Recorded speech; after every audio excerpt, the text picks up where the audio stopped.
আসসালামু আলাইকুম। তো আমরা আজকে দেখা হচ্ছে রিটেলার কিভাবে ক্রিয়েট করবেন। তো আমাদের এখানে হচ্ছে ২ ধরনের রিটেলার থাকে। প্রথমত হচ্ছে আমাদের এসিপি থেকে কিছু রিটেলার আসে। এটা হচ্ছে অটো আপনার পুল করে চলে আসবে।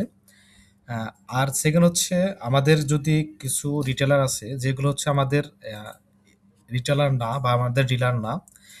সেক্ষেত্রে আমাদের যেহেতু মার্কেট ডাটা এন্ট্রি করতে হয়, যেমন হচ্ছে আমাদের বাইরের সিমেন্টের ডাটা এন্ট্রি করতে হয় যেমন Shah cement, count cement, seven drinks এগুলো হচ্ছে ডাটা এদের যে রিটেলারগুলো আছে সাধারণত আমাদের আমান সিমেন্টে নাও থাকতে পারে। সেক্ষেত্রে আমরা কিভাবে সেই রিটেলারটা ক্রিয়েট করব? তো এখানে আসেন যদি একজন টেরিটরি ইউজার যদি লগ ইন করার পর ওনার হচ্ছে প্রথমত হচ্ছে এমন একটা ইন্টারফেস দেখাবে। এরপর হচ্ছে তার নামের পাশে দেখেন এখানে যদি আমি ট্যাপ করি, এখানে একদম নিচে দেখেন রিটেলার লিস্ট। এটাতে ক্লিক করব। ক্লিক করলে আপনার হচ্ছে এরকম একটা ইন্টারফেস আসবে। তো আমি চাচ্ছি যে আমার একটা হচ্ছে যেমন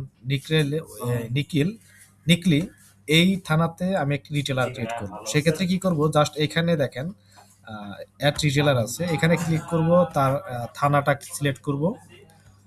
দিয়ে হচ্ছে আমি জাস্ট একটা টেস্ট নামে একটা রিটেলার খুলতেছি। তারপর হচ্ছে তার phone number, name, phone number দেই 017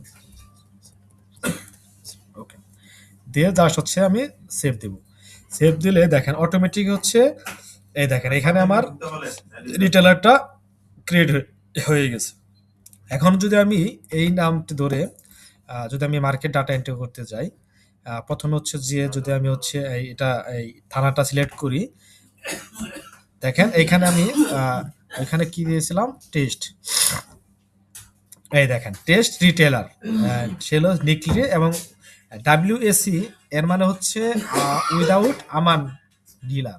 অর্থাৎ আমি সিলেক্ট করব, এরপর হচ্ছে তার নাম অনুসারে আমি হচ্ছে ডাটাটা এন্ট্রি দেব। এই হচ্ছে আমার রিটেলার ক্রিয়েটের অপশন। ওকে।